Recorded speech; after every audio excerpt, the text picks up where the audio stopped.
All right. Hello, everyone. I'm Denny Paquette, and this is Hockey Heroes. And today I've got Tobias Johansson. He is the Norwegian national team head coach and the developer of the player development director as well. He grew up in Sweden and has played hockey and been a coach of hockey for many years. And I got the pleasure to meet him when he came and visited Sioux Falls and was watching the Norwegian 18U and 16U teams play Sioux Falls Power. And we got to connect there. Tobias, thanks for joining us. Really happy to have you. Well, thank you very much for having me. I'm really excited to talk hockey for some time here, and it's always fun and inspiring to talk about different styles, different cultures when it comes to player development in particular. So even if I'm, as you said, the men's national team head coach for Norway, which is a lot of fun, but Yeah. what I'm really love working with is player development and trying to be a student of how to help the next generation reach their fullest potential. So excited to be part of this. Yeah. So just share with us a little background, as a kid growing up, and I know there's lots of sports that you were involved with. What was that like growing up, and when did hockey first become a part of your life? Well, grew up in Sweden, as you said. Still live in Sweden, even though I work in Norway. But the typical upbringing. Blue collar family, blue collar parents. Played hockey, played soccer. Both hockey and soccer is the big sports in Sweden. As I said, the typical youth for me. School, friends, a lot of sports. More outside and more unorganized than I see now with my own kids that are 8 and 10. Now everything is organized. I remember we, as a kid, always being outside playing street hockey or soccer. Had a time to get back home for food or dinner. Now I call my kids and they answer right away because they're always on the phone. So as I said, being 43, I had a typical upbringing. And it was pretty good in both soccer and hockey, but when I was 15, 16, I kind of decided to just focus on hockey. Back then it was, it was a fall and winter sport. I know the high school system in the U.S. are doing a really good job on making sure that kids can play multiple sports. But I see the trend for the last 15 years that hockey has become a year-round sport. Soccer has become a year-round sport. So it's hard to combine. But when I was 15, 16, I kind of had to decide. And for me, it was kind of,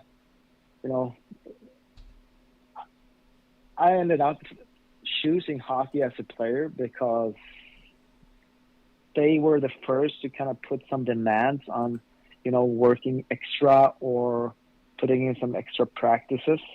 And I never been the most talented kid, but I just always have loved to practice.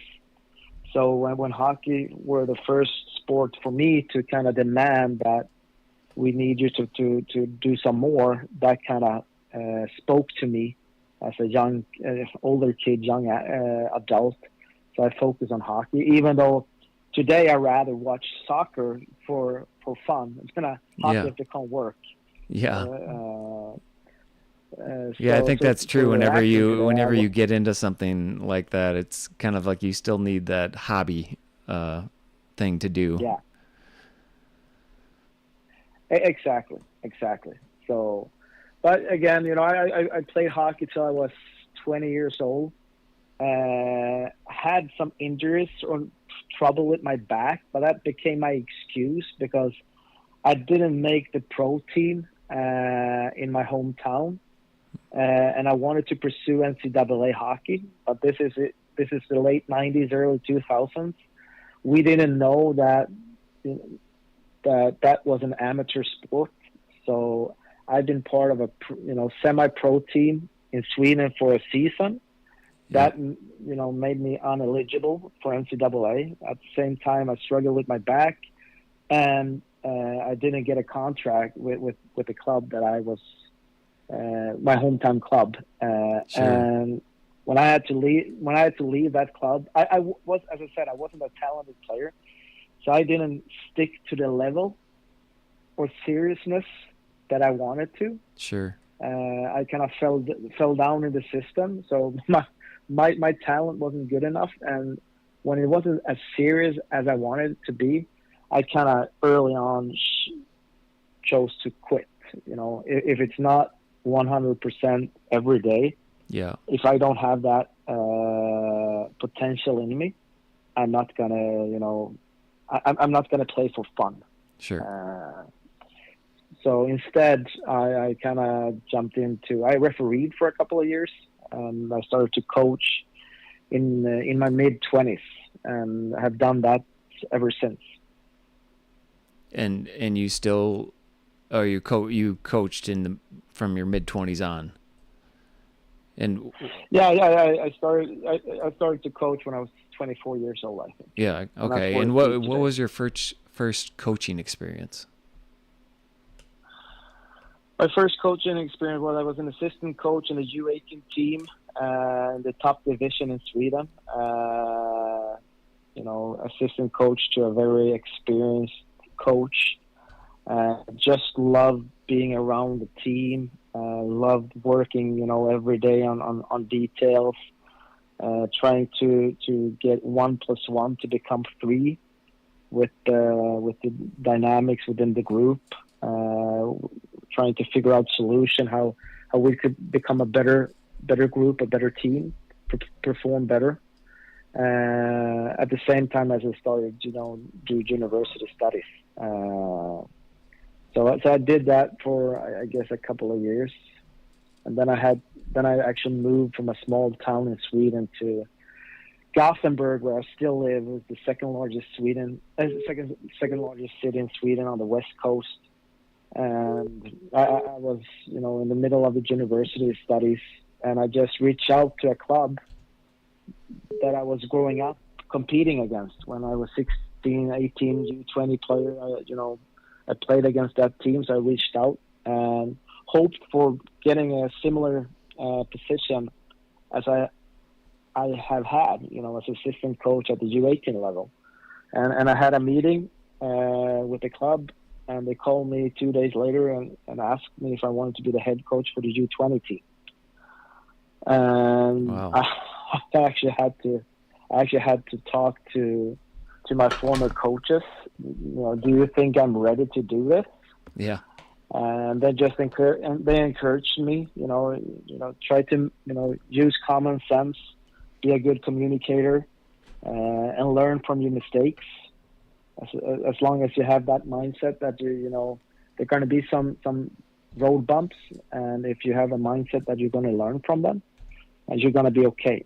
So I kind of jumped on that position. 2 months into that season with the U20 team, I worked out pretty good. I wasn't a smart coach, but I was a demanding coach. And that group of kids, they needed someone who demanded a lot. Sure. But 2 months into that season, they fired the U18 coach and asked me if I wanted to do that team as well as a head coach. So I had very little experience, and I started out, and all of a sudden I had 2 head coaching positions for U18 and U20 team, and I never looked back from that. I just figured that the more experience I can get 2 seasons of experience in 1 year. Yeah. If I coach 2 teams, It affected my studies. It also affected my first job after the university because I was so focused on hockey and the coaching role, but I just loved it. So what's your lesson in life in terms of like kind of following your passions and following your interest? Because I feel the same way, like just love the game of hockey, diving into it here with Brandon Valley, and just love the strategy of it and everything. Have you found in your own life, though, like things take care of themselves as you focus on your passions and the things you're interested in? 100%. If you don't need to have the right education, you don't need to have the right experience. If it's something you're really interested in, the people you work with and the people you coach, they're gonna sense that, and they're gonna have the patience with you because they know you're doing everything. In my case, as a coach, I wasn't the best coach, but people, I had a mindset that I know I'm not the most experienced. I know don't have the most knowledge, but I'm gonna be the hardest working, and my players gonna feel that I do whatever I can to do the best for them. And so don't walk away from an opportunity. I guess my answer to the question would be, don't be afraid of an opportunity just because you lack some experience or maybe knowledge. Right. As long as you know that you are, if you can commit to that and that's your passion, it's going to work out. It's not going to be perfect in the beginning, but it's going to work out. Yeah. Instead of passing an opportunity like that, it's better to regret something you've done than something you didn't do. That's a great line. But I think the key is to have a mindset that, we talk about players being coachable. I think it's important for us as coaches in that position to be maybe not coachable, but open for feedback from players, from parents, from coaching colleagues. As long as you're open for feedback in that position, I think you're gonna develop as a coach, and you're gonna get the patience you need from the players you're working with. Sure. So as you think about, I know one of your passions is hockey development, and mine too, as I've talked to the Brandon Valley Hockey Association and kind of like tried to put us in a bucket. Well, what kind of program are we? I keep using that word development. We're a development program. When you think of all the terms out there for hockey, development program, elite program, select program, there could be various others. How do you differentiate a development program, and what does that mean to you?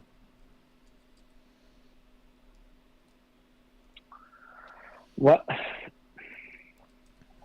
I do think my perspective on this, and you have to stop me if I'm not answering the question or if I don't understood the question. But my take on every program or every team should be in a development bucket. Okay. I don't, I think if it's U8, it's learn to skate, or if it's the New York Rangers, I think coaches at the Learn to Skate program in Brandon needs to have the same mindset as Pete Laviolette in New York Rangers. It's all about, progress every day. Players need to be better every day. I don't care if they're 5-year-old or if they're 35-year-old. I've always struggled with young players we develop, older players, they coach them to perform or coach them to win. I think even at the top level, NHL, the team that develops most throughout the season has the best shot of winning the last game of the year.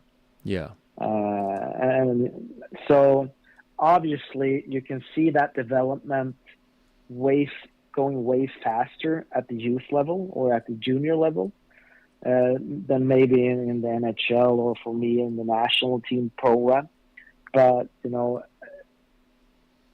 one of the greatest assets that I have is I have a network that is unbelievably good. And the coach, all the best coaches I know, they are the ones that have that mindset that it doesn't matter what level I'm at. My job is to coach. And coach is not to put players on the ice. Coach is to help players to reach their fullest potential.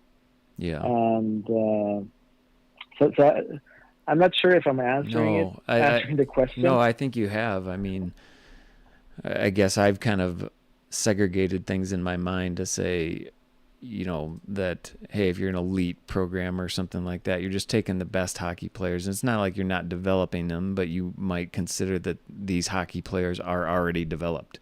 They are an elite. And whereas, a small town youth hockey association is really trying to develop from the ground up, these basic hockey skills and things like that. But I totally resonate with the idea from bottom to top that every team needs to continue to develop. And I think that's a better way to think about it. I have two things that I want to say about that. Number one would be that, if you want to win, because the coaches out there at every level that they think their main object is to win, even if they're 8 or 35. Sure. If let's say the most important thing is to win, how do you get there? It's not about which system you run. It's the players within the system. Yeah. So if you want to have a good system, make sure that the players that are going to be in that system gets better every week. That's going to improve your chance to win. So for me, it's never been, development or winning. Because I want to win, but my chosen belief is that I want to win every game that I enter as a coach. But my chosen belief is, in order to make that happen, I need to be the best coach, leader, to help to prepare my players for that task. Yeah. I need to develop the players, and develop could be different for different players. Sometimes it's techniques on the ice. Sometimes it's bringing, a kid that needs confidence. How do we help a kid with getting? I think confidence is the thing that stands out for me right now. The best players that I've coached, what's common with them? They have confidence. How do they get confidence? Mm-hmm. Well, they are good. Why are they good? Because they have work, because they have coaches that help them improve. So my thing with that would be, if you're the coach that want to win, make sure that you create an environment where players get better. Yeah. Because then your system's going to get better, and then you have a better shot of winning the game. And the second part that I want to say, since I know you're a smaller community, smaller program, and we have that on the federation in Norway right now. We're talking about as many as possible, as long as possible. We everyone who loves hockey is talented in our mindset.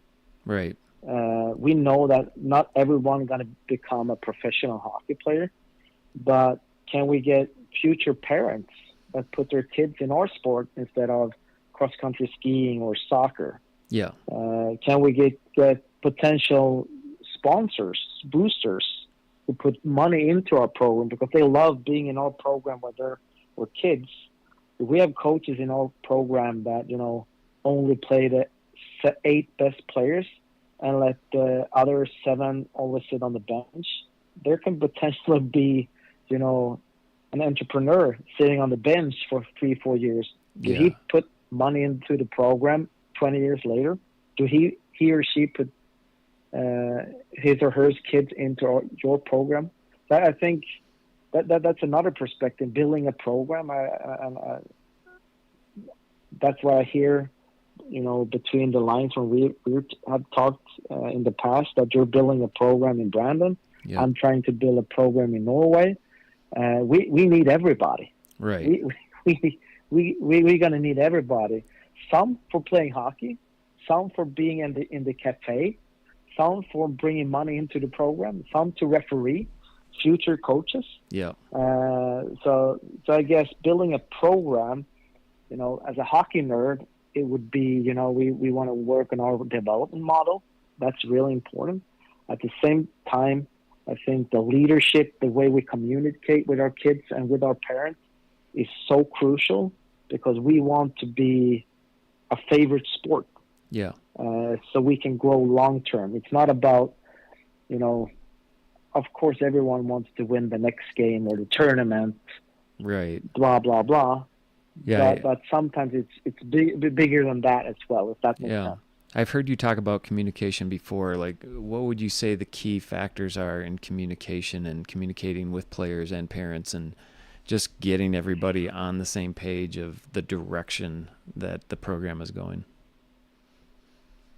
Well, I think two different parents, as long as parents have information, it's easier. I'm a parent myself, and even if my wife is the coach for my daughter and son's handball team, when I don't have all the information from my wife, I get frustrated. Sure. So I think information for parents is the key. Yeah. As long as parents know that the club or the program want to take care of all the kids, they are prepared for practices. We're going to do whatever we can and whatever we know to help your kids develop. This is the method we are using. I think that's something I learned. Even when I coach, Swedish elite juniors in Frölunda, we didn't have meetings, because parents think they have a saying in meetings. Right. We had parent information. Yeah. We just inform, this is how we work, this is how we're going to go about things, these are the focuses, this is what you can expect from us. Sure. So again, when parents have information, that helps a lot. When it comes to players, and I learned this right now, it doesn't matter if I travel to watch an 18-year-old first-round pick. We have 2 first-round picks this summer. When I travel and meet them, they love just attention. Sure. The same thing is for when I go and visit Matt Zuccarello in Minneapolis, Minnesota. I think the most valuable asset as a coach is to give players attention. If you give your players attention, you're going to get more time. You're going to build on a relationship. You're going to build on the trust, and you're going to get more time to work with them. And time is the factor. It's hard to develop. It's hard for a tree to grow if you only have a couple of weeks. Yeah. But if you can keep them long with a good relationship and a good trust, it's easier to develop them. And in order to get that trust, I get attention. Yeah. And that's hard. When I'm a full-time coach, and I know that's a blessing. I know there are a lot of coaches there that have to work really hard for 7, 8, 9 hours a day, and then go to the rink and coach kids. Yeah. And that's the most important things we have. But I struggle. I have a rule. Every day I'm on the ice, I'm going to say hello, or at the rink with my national team, I'm going to say hello to every person. Yeah. And we travel. We always we always traveling, so that we are at the hotel or at the rink. But Yeah. I still struggle with finding 25 players to just say hello. Yeah. So they feel that they get the attention. So attention for me would be the first thing for a coach to focus on. Yeah, make that's sure great. that the players feel that they are seen. Yeah. Yeah, I mean, and with large teams, you can imagine that you can get pretty lazy pretty quick and miss a few, and how important it is that each of them feels seen and feels a part of the team. Yeah, and as I said, it doesn't matter if we're working with 35-year-olds or if we're working with 10-year-olds. If everyone wants to be seen. Yeah. It doesn't matter if you're a beginner at the U10 level or if you're an NHL player at 35. Everyone loves attention. Yeah. Everyone loves to be seen. Yeah. Seen and understood, I say sometimes. Seen and understood. Yeah. Yeah. So, I mean, that touches on leadership. I've heard you talk about, being a coach of players and being a coach of coaches. And I'm sure at your level, like, you are more focused on being a coach of coaches. What about those coaches that are coaching players right now? And how do you differentiate coaching players versus coaching coaches?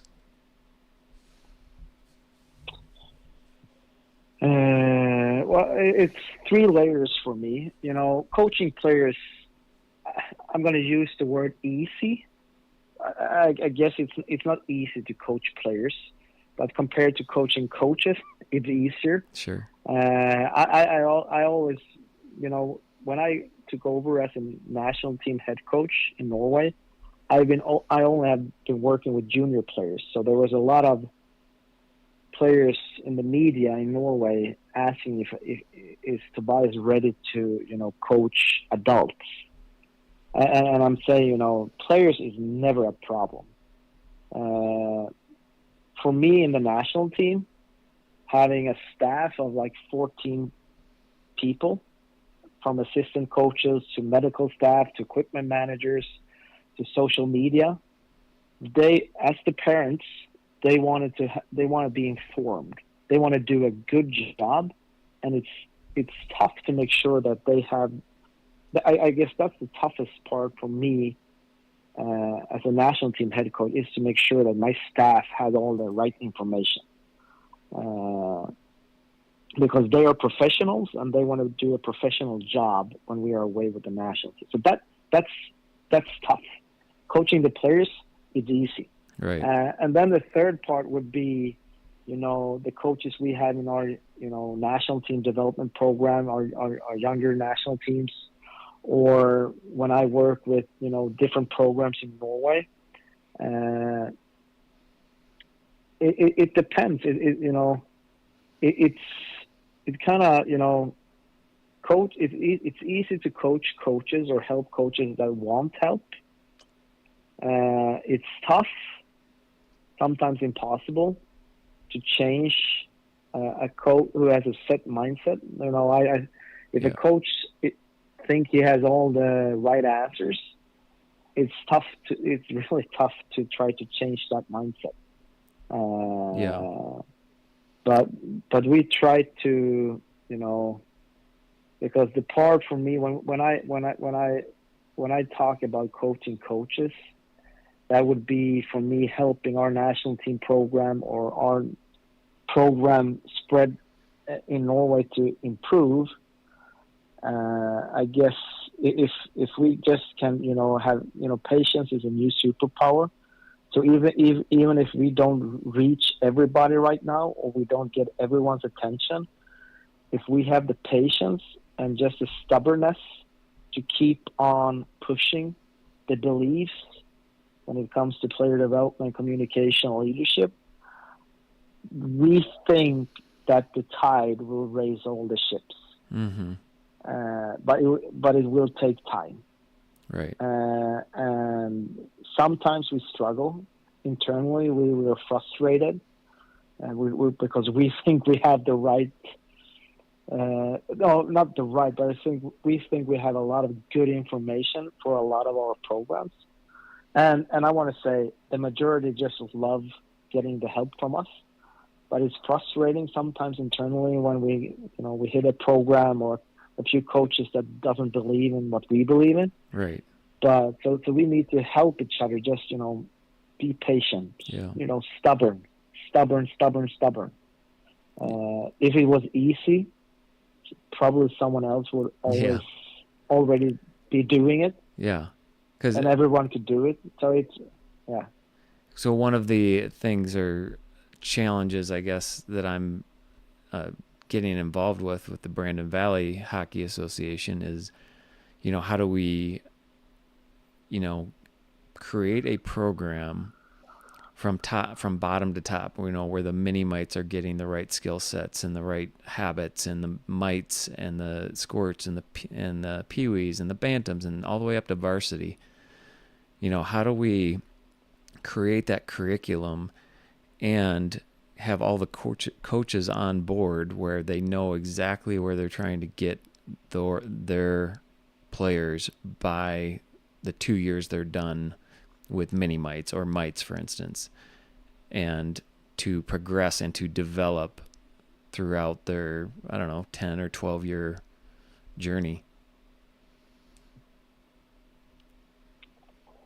I do think, my opinion, if we're talking about a program from the really, really, really young to, up to, high school level, I'm a strong believer that, and this is not my solution. This is how everything is done in Scandinavia, in Finland, in Denmark, in Sweden, in Norway. Yeah. The red thread throughout a program, if that's soccer, hockey, we don't have baseball, we have basketball, but it's a red thread, kind of like a curriculum, an education plan, sure, as they do have in school. This is what we're going to focus on different levels. This is our vision of the players from our program. We believe in, good skaters, good stick handlers, the capability of, 3-4 passes within the team. What's our philosophy on how we want to be looked at from the outside, and how do we get there? In a lot of programs in Sweden, you can become a kind of like in school. You don't bring your own math book if you're a math teacher. The school or the school district is buying the curriculum. Sure. In Sweden, and the bigger, or I'm going to say in Scandinavia, the better programs, they have the curriculum. So we don't need the best coach. We need a person that believes in our methods and is a good communicator of our curriculum. Sure. And I actually I visited a program in Norway 2 weeks ago, and they have a really good curriculum. They have a red thread. They have an education plan. Their problem is that they have a really, really good coach in the middle of their program that's just doing everything as he thinks it's going to be done. Okay. And I said that's the worst thing. It's how do you say? Just a drop of oil can ruin water. Yeah. And that's the same thing in a program. There's so many programs out there that are sticking with coaches that doing their thing, or are afraid of losing a coach because he's going to take the best 5 kids and go to another program. Well, that's sometimes you need to take one step backward in order to be able to take 2 steps forward. Yeah. And my experience when it's about a program, if the object, if we want to have as many as possible for as long as possible, I think the environment we're creating is the key. And as a program, we can create the curriculum. We need good communicators that want to teach that curriculum. And that's what we're doing with our national team program. We have really we have some experienced coaches, but we also have a lot of young coaches in our national team program, and that's because I'm not saying we're doing it because it's easier, but it kind of is because they are adapting to our philosophy faster. And as long as they're good communicators, yeah, you're young, you don't have experience, we can help with that as long as you want to do it our way. Building a program for me is so much more than winning. It's not about winning a tournament, winning games. It's about, being known or famous for, bringing good people out of the program. Yeah. Yeah, exactly. Sometimes we win, and sometimes we win, sometimes we lose. We learn from both. We get experience from both. Hopefully, if we're doing it right, we're gonna win a little bit more down the road. It's okay to win. I think that's super important to know. It's okay to win. But for me, doing it the right way would be to make sure that we create our philosophy, our red thread throughout the program, our methods and curriculum, and making sure that we have good people that can communicate with the kids in a good way, so they feel that they are growing as people, as human beings. Yeah. This is a. Sorry for interrupting. No, go. Sorry for interrupting, because as I said, I love to win, but I want to say, and I'm not sure. I kind of hope you're agreeing with me, but sports today, in 2024, is so different from when I was a kid in the mid '90s. Growing up in the mid '90s, you were playing with your friends. And sport was a way of making sure kids had something to do, had a purpose, learned to function within a group, maturing and knowing what's right from wrong. Now I can see it's all about winning when they're 10, 11, 12, and that wasn't the purpose with sports from the beginning at the youth level. Yeah. I mean, I agree with you so much. I mean, we talk about in our association, and this will get into your 25-50-25, which I want you to talk about, but, going up against better competitors and, games you're probably not going to win. How do you handle yourself in situations like that?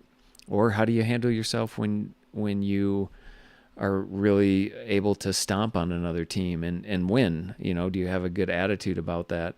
But I definitely agree with you in the sense that, we're developing young people, for me, young boys who are becoming men, and hopefully young men that go out into the world and, make the world a better place and take these lessons that they've learned in hockey and apply them to life.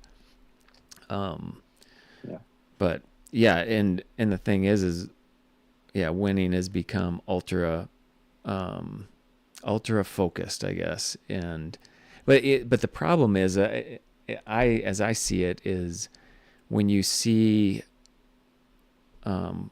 sports at higher levels where coaches are losing their jobs because of a losing season or things like that, that kind of trickles down even to the youth levels, and it's too bad.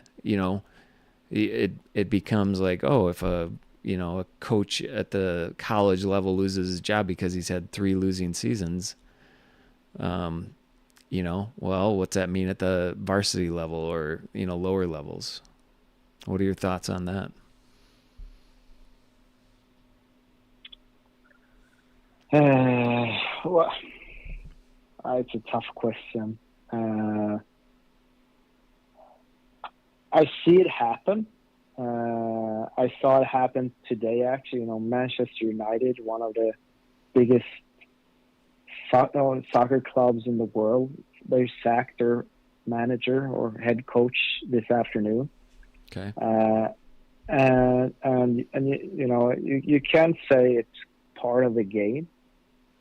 I do think I don't have the answer for this, but I do think, or I do hope, at that level, if it's NCAA or NFL or NBA or MLB, it's if you're a good human being, if you're a good person that communicates on a normal way with all, with your players, with your staff, with front office, with back office, with all the people in the organization, I do, and with media and the way you carry yourself, if you're a good guy, I think it's harder to let go a coach even if you're losing. Yeah. I don't know if traditional or I don't want to use the word old school coaching, where in the 80s, 90s, in the beginning of the 2000s, it was okay in a lot of sports to come down on your players. So if that's the way you're communicating, if you don't get the results, it's going to be easier to let go of you. Right. I do think I see in all sports that, and now I'm just guessing, the feeling is that coaches keep their job longer today than I did 10, 15, or 20 years ago. Mm-hmm. And I do think that's because we're communicating in a different way today. Are you a coach or a leader? A leader needs to lead by example. You need to be convincing in your way of communication. I think that buys you time. And if you're a good coach, you're gonna get results. But obviously, sometimes I know if I lose the wrong game in my position, I kind of expect that I'm going to get a call. Yeah. So so even if we read about it all the time, I do think coaches in my position or even at the higher positions, they live with this being part of their, we chose a job. Every job is on a contract basis. So we know that we're rarely going to keep the job for 35 years and retire at the same position. Right. It's a 1 year, 2 year, 3 year deal. So I guess I think most of the coaches are okay with even if I'm a good guy and we're losing, I might lose this job. Yeah. And I think everyone is okay with that. What I don't like that has just exploded the last few years is with social media, how every person can get out there and with barely no information say a lot of bad things about people. Yeah. And get away with that. Yeah. It's winning is part of the game. If you don't win, you might lose the job. I think a lot of studios and experts are doing a good job on being really, professional about their way of communication. I think the biggest problem is, all the noise out there. And that's you think it's easy to avoid it. It's not. It's fine. It finds you. And I actually, I'm maybe losing a little bit of track here, but no. Big soccer fan, as I said. It was a European Championship this past summer, and England is, England in soccer. For those who don't know, it would be like the Yankees in baseball. You're expected to win every year, but you don't do it. Yeah. But expectation is to win. And they have had a really good coach, manager for the last 7 years. And they won the semifinal to go to the final. And in the press conference, he said, he got a question about how do you feel? Do you feel good? And he said, well, everyone every people in the world wants to be loved. Sure. So even if you're the most exposed coach out there, and people think you can take all the criticism, well, you know, there are people too. Yeah. And I think that's the bigger problem for me. All the noise, Twitter, social media, Instagram, blogs, you know, people having opinions with not knowing the person. Yeah. I think 9 out of 10 coaches at the highest level, they're okay with getting fired if they don't win. Sure. That's not the problem. But it's kind of being undermined by just what goes on with social media nowadays, which yeah, I agree. It's just you're you know, very close at all times to a problem on social media. But it can also be powerful too for your team and promoting your team and things like that. But it's easy to be as I call it, a keyboard warrior, where you can say negative things and just splash it out there and just let it fall. Yeah. I guess my point would be, you know, this was at the higher level, you know, building a program, Brandon. I think as a parent to kid in the program, be careful what you say, how you say it, to who you say it, when you say it. You know, think twice as a parent, or even as if you're a coach, you know, think twice before you comment on something going on with the program or with the person. Sure. If that's a player, a coach, or a parent, you know, because it's, you know, because it you maybe think it's a small thing, but it's not about what you're thinking. How does a person, I'm struggling for the right English word here, but yeah, how does the person you're commentating on think about that? Right. And you may think it's a small thing. It could be the biggest thing for right he or she. So one of my visions with Brandon Valley. Everyone. Oh, yeah. One of my visions with Brandon Valley, obviously, is, you know, hey, we're gonna grow this program. It's gonna become a better program. It's gonna be a great program within the state of South Dakota. And how do we all, you know, with the ups and downs of a hockey program, whether it be, you know, trying to build a rink or splitting up into teams or things like that. How do we all keep a good attitude and know that the long-term plan, the long vision, is that we're developing great hockey players and we're going to improve our competitiveness in the state of South Dakota. And that's kind of, you know, what I'm trying to bring about. And one of the things is also, like you said, coach of coaches. As the coaching director, I want to get all of the head coaches on board with, hey, we are the coaches board, and we're making decisions together of how to improve it, how to, you know, be doing the right curriculum at right levels and things like that.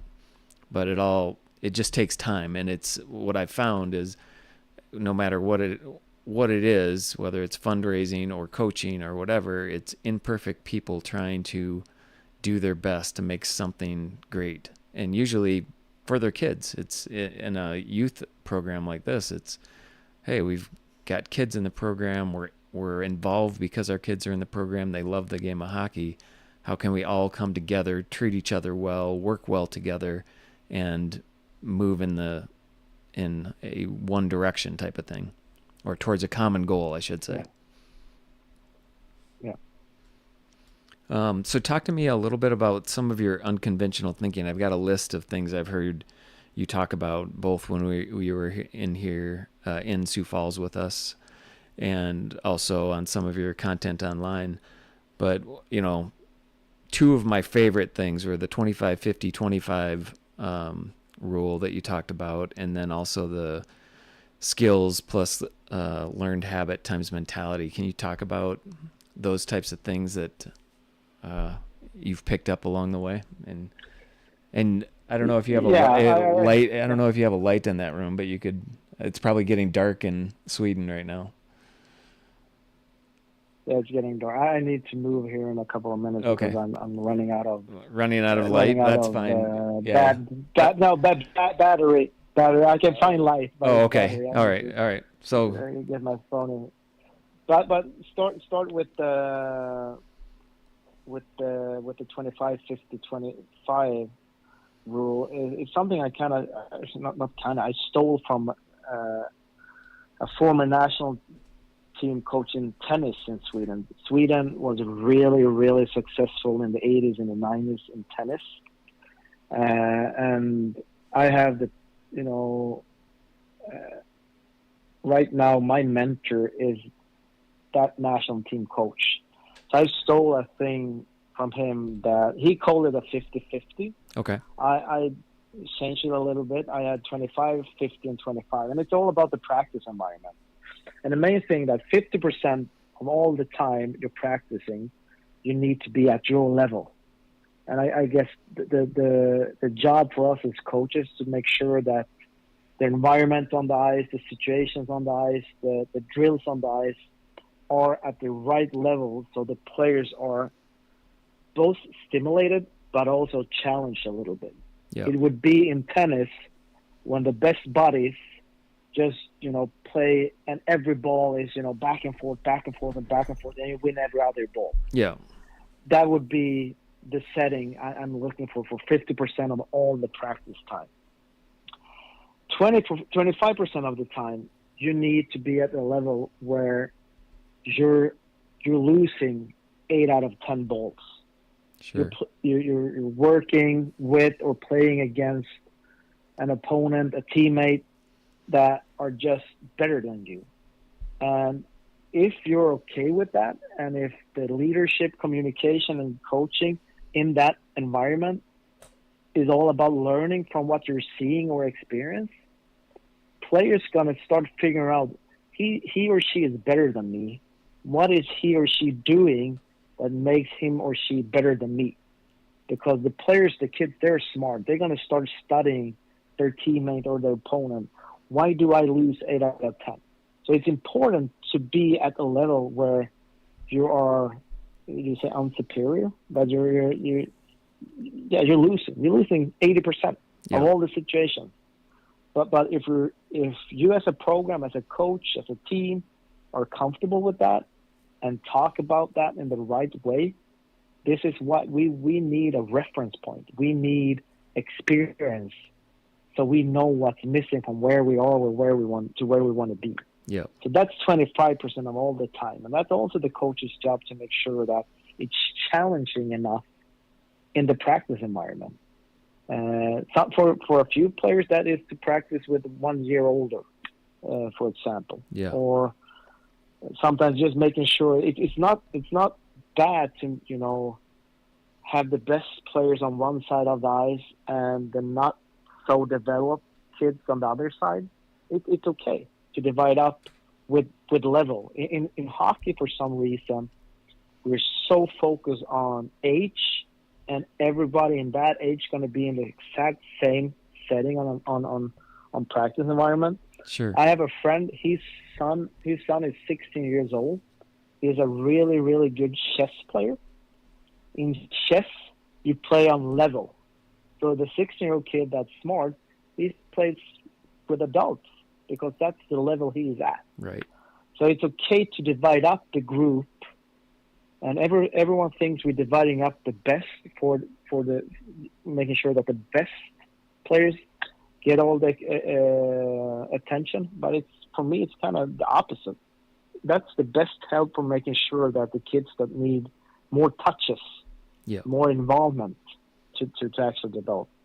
And then the last 25 would be that you need to win 8 out of 10 balls. You need to be at the level where you're just dominating. Sure. Because in that environment, when you feel really comfortable and you're going to win the one-on-one battles, or you're going to be the better player, you're going to try to do trick plays or hard plays that you aren't comfortable doing on the 50% because that's what your best body is. You don't want to risk to lose against your best body because you're trying something you're not comfortable with yet. Yeah. And you're not able to do that when you're at the higher level. So you need to spend time where you're the best. Yeah. Because and in a practice environment for me would be, having coaches not telling you that everything is allowed to do. You're allowed to do whatever you want. Right. There are no rules. If you turn over the puck trying something, that's okay. So I guess that's the mindset of having that practice environment where 50%, the majority of the time, needs to be at the level where you're stimulated and challenged, but then you also have to have 1/4 on each end. So yeah, I love that, and we're trying to implement it, across the association here. Just, I think it's great. And what about this individual,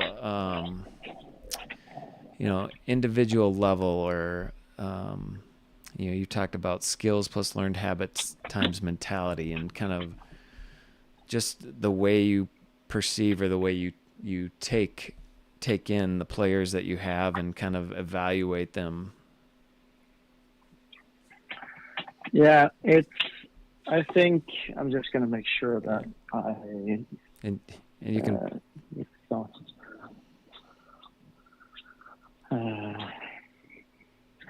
here we go.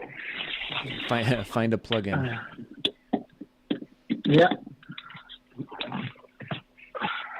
Yeah, so we have a formula, and it's with our national team that it's, I don't need to remember this. It's learned habits and talent. Learned habits, talent plus learned habits times mindset or mentality or coachability. The thing is that we can have a kid with the best talent ever, and we plus that with really good habits because he's coming from a really good program. But if his mentality or mindset is bad, it times 2, it's not going to be, the sum of the parts are not going to be as good.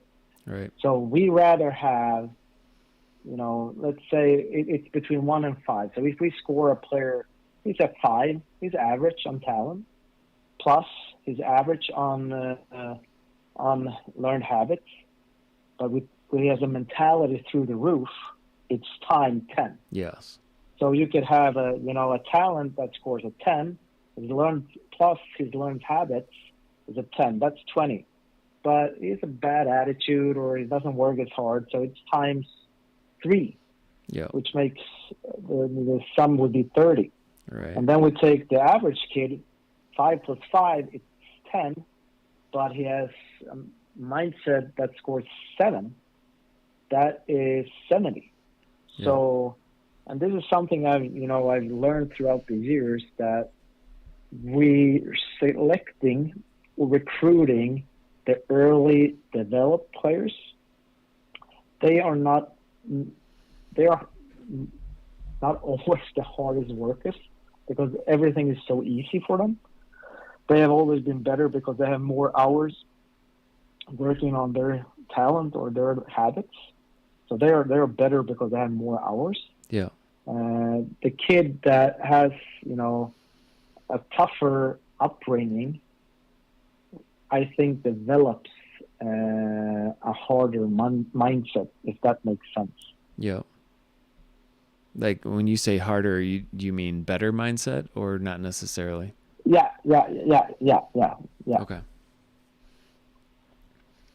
Yeah, I think that's been really powerful, and I think I've made decisions that way kind of innately, like kind of understanding that mentality is the thing you want. Like it's kind of like you talked about a coach that just is going to do things his way. It's like oil and water, right? And same thing with players. If that mentality is just bad or the attitude is bad, it's just not who you want on your team. You might have them on your team and you might have to make the best of it, but who are you going to choose as your captains? Who are you going to choose as your leaders on the team? It's those kids with great mentalities, great attitudes, coachability, all those things.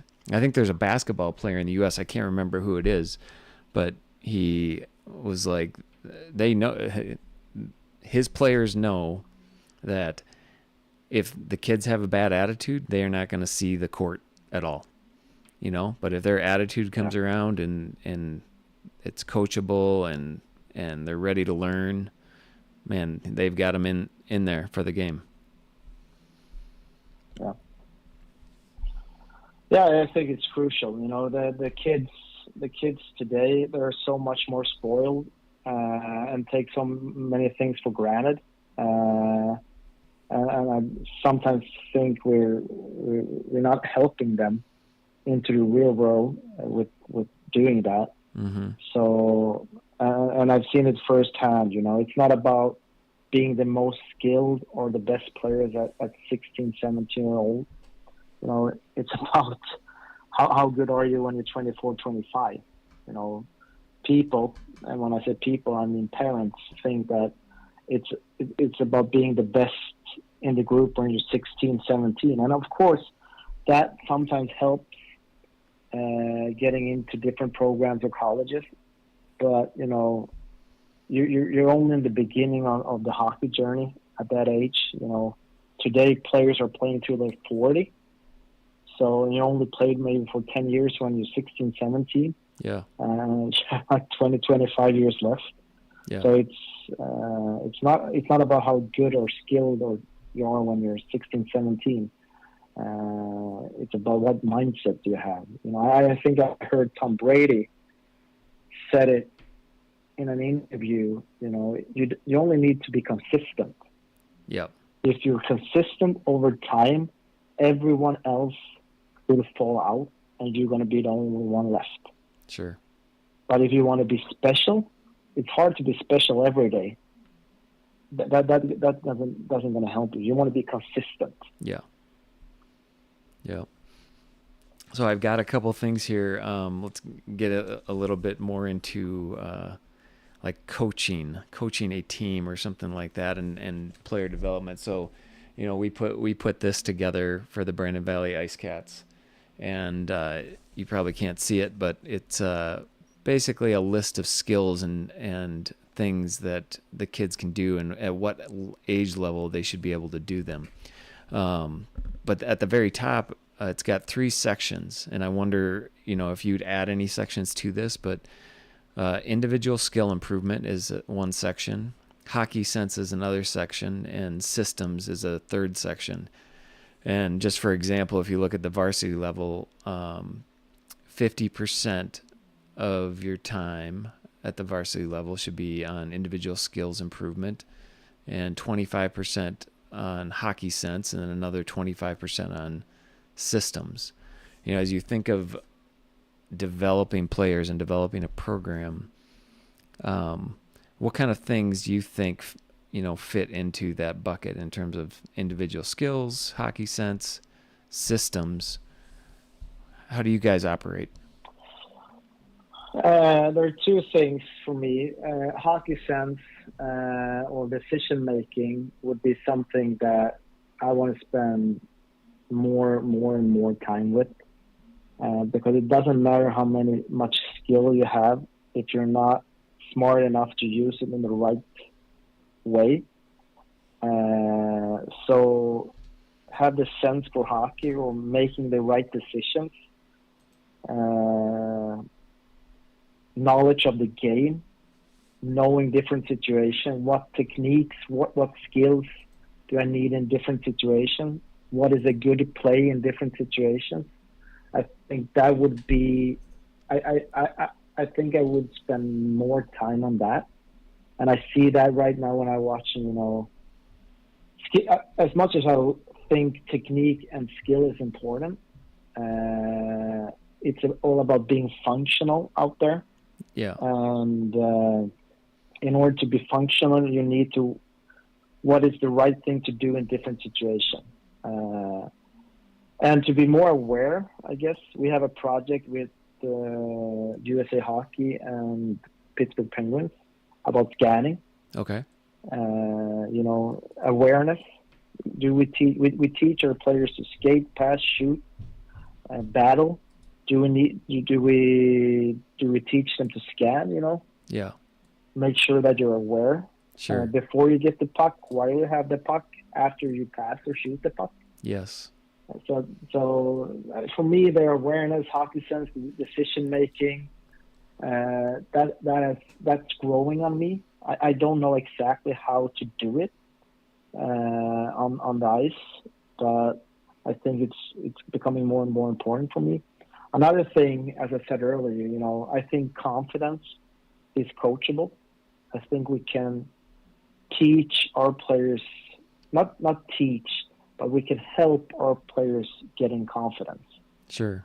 Confidence, sometimes we need, all the confident players and all the confident teams, they're winning more than the players or teams with less confidence.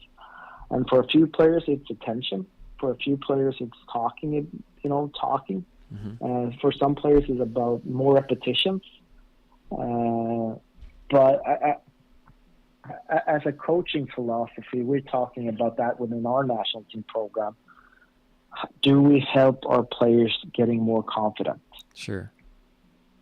And again, I wish I had a script for it. I don't, but that's a thing that I'm spending a lot of time thinking about. So how do we create confident players? Our varsity team has only had one scrimmage so far this season, but one of the things we've done is started to implement game analysis, and we watched the game.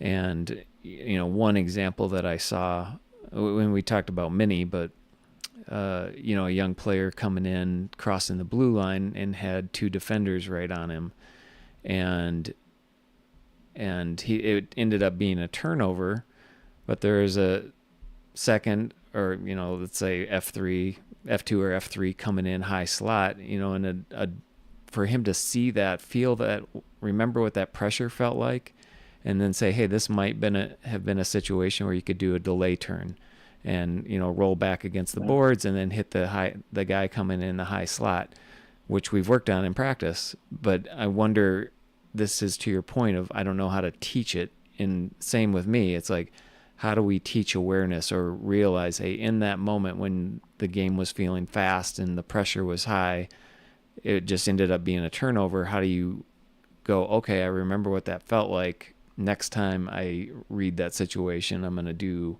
something different. But I don't know.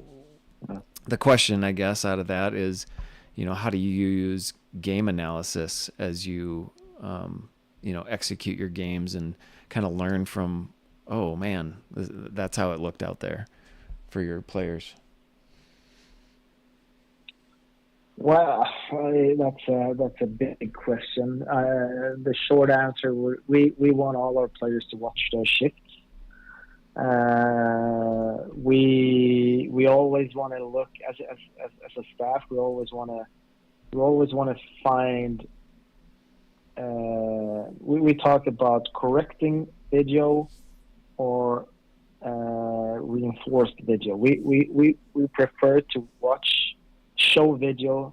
This is how here we played good. Continue doing this. Here we played good again. Continue doing this. Yeah. We think we're getting better if we show positive video. Yep. But with that said, sometimes we need to have correcting video as well. Sure. But then we try to have the team or players come up with the answer. This is a situation. Let's say the opponent scored a goal. And they didn't make an incredible play. Is there something, if we could play this situation again, how would we do it differently? And 9 out of 10, the players have the answer. Yep. We talk about meeting players in the video.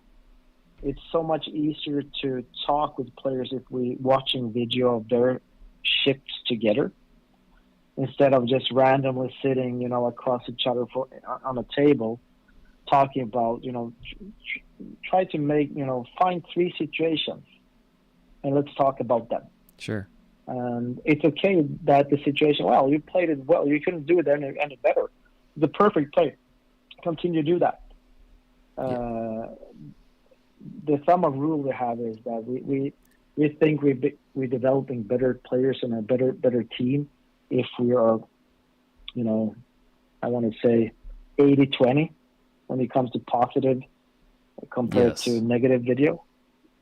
I think it's, well, I mean, that's across the board, right? I mean, it could be coaching on the bench or coaching during practice. I mean, it's so easy to get sucked into negative either behavior or negative, you know, don't do that, do this instead, versus finding the players doing the right thing, find the players who are executing the system correctly or reading reacting correctly, and vocalizing that. That is actually something we talked about with our captains this year is, hey, we want you guys to be a part of the attitude of finding your teammates doing the right thing and vocalizing that.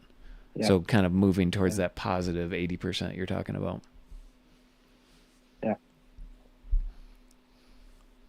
One thing that you said was really interesting, and it kind of goes back to that example video that we looked at, and it was that player coming in on the boards and he had 2 guys on him. And I was like, and I heard you talk about this in a podcast, and I thought, wow, this is really powerful stuff. And the idea was create 1-on-2s first to then generate 2-on-1s. And in this video analysis, a few of our players have a crazy knack for creating 1-on-2s. Like they just draw people to them. I don't know if it's the way they skate, their energy, but people just want to flock to them. And what I want to communicate to those players is that's a superpower, right? Because what you're doing is you're creating a uneven matched situation somewhere else. So, you know, and this is what that situation would have turned into. You know, it would have been a 2-on-1, you know, right in the slot area. So talk to me a little bit about that and what you've learned about creating that 1-on-2 first that then generates a 2-on-1 or something else. For me, it's pretty simple. In theory, it's harder for the players on the ice, but we're always talking about time and space. We want our players to have time and space, and I guess the best players in the world, they can carry an opponent on their hip and still being in control over the puck. But if you want to be a really, really exceptional player, you need to be able to carry that opponent on your hip, protecting the puck, and take the puck towards a second opponent or pass through a second opponent. So in that case, you are in a 1-on-2 situation, which means if you have good awareness, you're going to give time and space or a 2-on-1 situation to one of your teammates. Yeah. And hopefully in a spot where you can attack and try to score a goal. So I guess, you know, it's simple. Our expectation is that you're gonna win all your 1-on-1s with the puck. That's the expectation. Possess the puck, skate with the puck, protect the puck, be strong on the puck. If you want to be a really exceptional player, you make sure having that opponent on your hip and passing through or skating towards another opponent. Right. To set up a teammate in a better situation with more time and space. Yeah. Yeah, I think that's brilliant. And it just kind of backs everything up a little bit from, you know, that normal conversation of, hey, create 2-on-1s or find 2-on-1s. Well, how do you do that? Well, it's create the 1-on-2 Yeah. first. I think that's awesome. Hey, I'm gonna Yeah. ask you another question here, and then I'm gonna go get Gage while you're talking about it. But talk to me or talk to the group a little bit about red versus red, black versus black, or white versus white, and the benefits of that. And then we'll bring Gage on for a couple Well, questions, and yeah. then kind of wrap things up. Yeah. Well, I guess we tried this a few years back when I was with the pro and the hockey club in the Gothenburg area. I'm a strong believer of small area games. Now we kind of move that towards possession games where it's all about possess the puck, play with the puck, make plays, and it comes back to that awareness thing that I think sometimes, since we want to look good on the ice, you have one team with the white socks and the white jerseys, and the other team with the red socks and the red jerseys, and then you play red against white, and the players don't need to look up from the ice because they only need to look at the socks. But back in the days when you played 3-on-3 or 4-on-4 and 5-on-5 on the lake, you came with with your jersey, your favorite team's jersey. And you kind of played door. You had to have your head up more. So we tried to. We did play red against red and white against white on 3-on-3 cross ice in order to force our players have eye contact, get their head up, and not help them with too much easy information. This slowed the game down really much. So I was the bad coach back then and went back to playing red against white because it felt better for me as a coach to have the high speed tempo on the 3-on-3 cross ice. Yeah. If I would do that again, running a program or a team, I think I sometimes would play the red against red or blue against blue or white against white in order to force them get their head up. Yeah, I love that. And we find ourselves in that situation a lot just because maybe people don't have the right jerseys on or whatever, and you end up like going against each other. So it's kind of by default. But I think purposely to do it and say, hey, these are your three or your two teammates for a 3-on-3, small area game or something like that, and force them to look around and see, what helmet does he have on or whose face is that? Yeah. Yeah, I think that's great. Let's see here. So we've got Gage here, and this is my son. He's a mini Mite. What advice would you give to Gage as he's starting his mini Mite ice hockey program? Gage, what? This is Tobias. Can you say hi? Hi. Hi. Have fun. Have a lot of puck touches. Be on the ice as much as possible. I guess that would be my advice. It's one player, one puck. At worst, two players, one puck.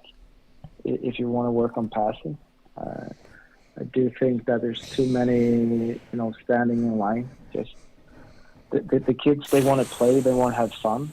If they have a puck, they're gonna have fun. If they're on the ice, they're gonna have fun, and they're gonna figure it out. The more hours you get on the ice, the more puck touches you get, the better it is, and the more fun it is. Gage, do you know Tobias is a hockey player and a hockey coach? Yeah, I know. Yeah, you knew? Like you're a hockey player and a coach. Yeah, and do you remember him? We actually went to watch the game at the Augie Arena with him, and we sat up with him. Do you remember? Yeah. Yeah. Yeah, I remember that. Yeah. What's your favorite thing about hockey, Gage? What do you like about it as a player?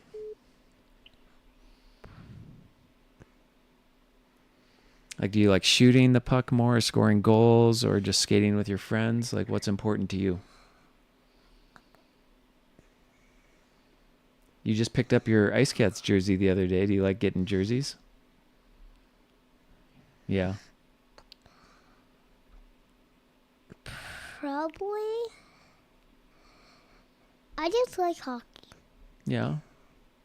I don't really even have a favorite. Favorite thing? You just like the whole thing? No. Yeah. That's good. Yeah. Hey, why did you take that down?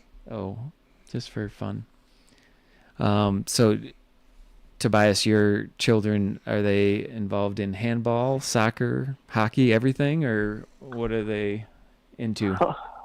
Only handball and soccer, so no hockey for them. So both playing handball and soccer. You know, I think that's pretty awesome. I mean, it sounds like I want my kids to do kind of what they're passionate about and what they're interested in. And I think a lot of kids maybe are like, my dad played hockey and either he wants me to play hockey or I'm going to do that because my dad played hockey. What's your attitude in terms of parenting and kind of helping kids find their own direction? For me, the only thing that was important for me was that our kids played a team sport.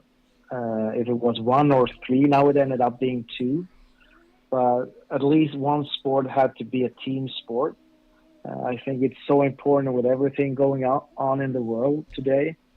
In order to be a good citizen, you need to learn how to, work within a group. We talked about it earlier in this podcast. I think for me, it was never about which sport. Just make sure that you are active, you are with a group, with your friends, and be part of a program. Sure. So I guess for me it was never about they need to play hockey or I want them to play hockey. It was they just love being with their friends, and I think that's the most important thing as a parent, making sure that they're allowed to do what they want to do. And in this case, our kids wanted to do handball and soccer, and we were really happy with that. Yeah.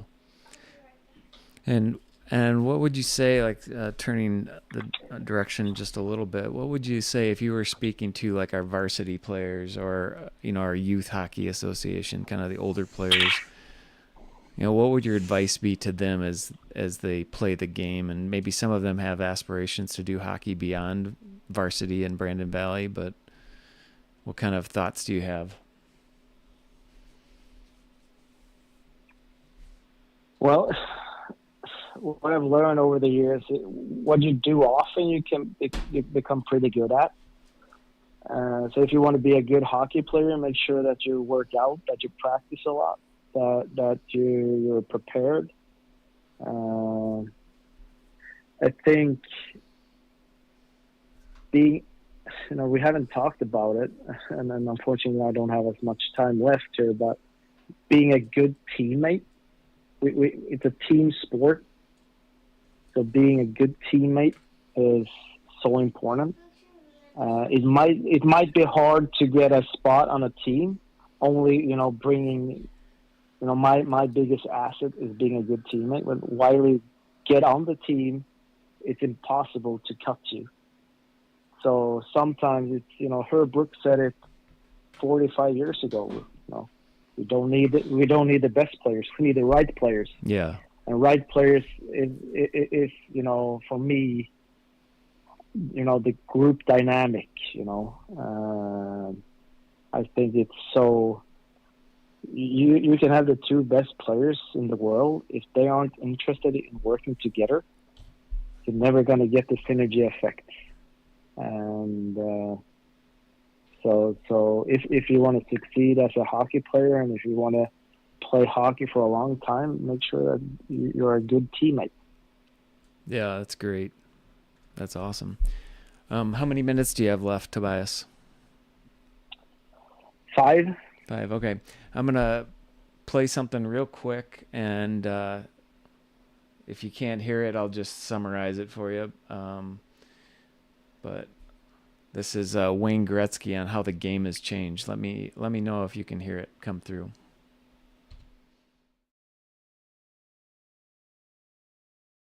Changed. And it's changed on a number of different levels. But when you just compare it to the way the game was played when you were playing, how's it changed? I think what has changed the most is that these kids today, when I was 10 years old, I went to school at 9 o'clock and I got out at 3:30. That's what we did. And you did that every single day from September till June. And then you went and did hockey, baseball, lacrosse. Now these kids, they go to school at 8 o'clock, they get out at 11, and they're practicing from 11 till 5 at these hockey academies and these camps.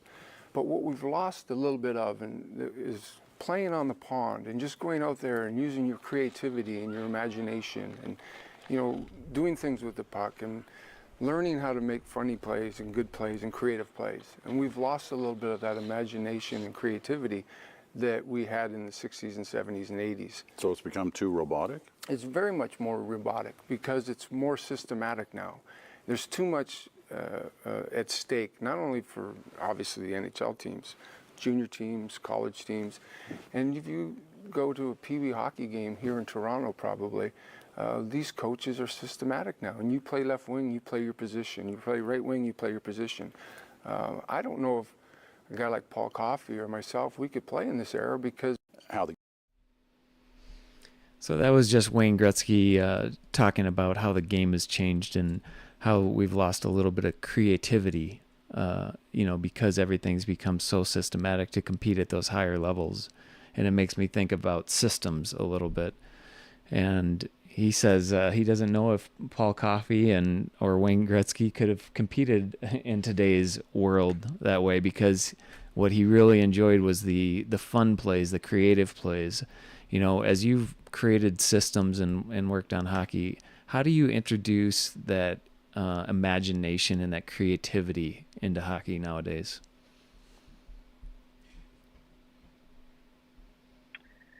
Well, I do agree. I think in an ambition to be a better coach at every level, you're running systems. I do think on the defensive side of the puck, you could be more strict about, you know, having rules on how to play to defend. Sure. But with the puck, I do think, you know, we talk about within our program, you know, we have 3 zones. If we could, you know, be loyal to what we have agreed on in our own zone and through the neutral zone, we are allowed to play with freedom in the offensive zone. Sure. And what we're trying to accomplish in the offensive zone, I think that's, you know, what the word creativity that Gretzky is talking about would be, that we want to create, you know, let's say you're playing 3-on-3 cross ice. You're allowed to, you know, move around and pass. There are no rules. You know, it's free play. Yes. And we want to try to accomplish that with some principles in the offensive zone.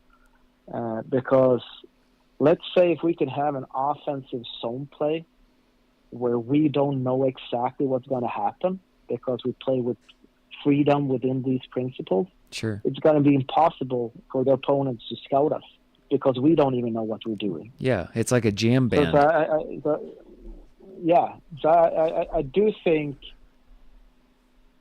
playing with the puck, you need some principles. I don't think you need systems because it's going to be easy for the opponent to see what you want to accomplish. Sure. But you need some principles, and then you need to trust your players to make plays. Yeah. And it's easier said than done. But my example to what Gretzky would say would be, you know, the typical coach who runs system and are disciplined and, you know, telling players what to do in every situation. That same coach can walk back and forth on the bench when you're down 2-1 with 2 minutes left to play, and say, "Hey, come on, we need to create something here. We need to be creative." And if I was a player on that bench, I would be, you're telling me every day what we're supposed to do, and if we're not doing it, we get disciplined or yelled at. And now you're talking about us being creative. Yeah. If you want us to be creative, you need to give us that opportunity in the practice environment, or give us that opportunity through the whole game. Sure. And again, it's easier said than done, but I hear what Gretzky is saying, that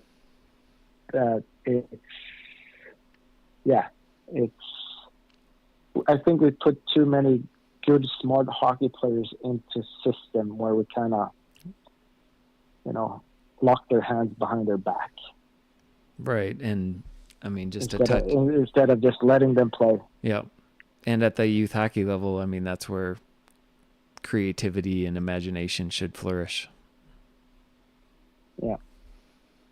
And maybe higher levels too. I mean, we see some of these pros now, even with great imagination and having fun with the game and pushing the limits on the game. So yeah. It's out there. That actually is my favorite part of the game of hockey, is the creativity and imagination that it takes, because you can create it as you go. So anyway.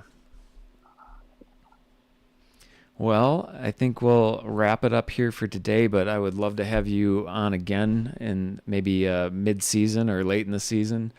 What's your season like for Norway? When do you start? When do you end? And how can we watch your team this year? Well, I guess the season is up and running on the European side, and I'm just traveling around, watching games, meeting with our players, and everything's gonna end up with the World Championships in Denmark and Sweden in May. So we actually have the U.S. in our group, in our round robin. So I guess some channel is showing Team USA playing the World Championships in May, and they're going to have Norway on their schedule. So it's going to be a big task for us. Yeah. A big mountain to move. Yeah. Do you think that would fit into the 25% being challenged category for you? Yeah. It might be the 5%. So, yeah. All right. Well, good luck to you. Hope you have a great season. We're looking forward to kicking off our season here soon. Thanks for taking time to meet with us today and chat with us. Hopefully a lot of the players get to listen to your advice, your thoughtful attitude on coaching and playing, and it's awesome. It's been very powerful to get to know you, and I look forward to doing more of it. So let me know next time you come to Augustana. Okay? Yeah. Thank you so much for having me. We really enjoyed it. All right. We'll sign off, and you have a great day.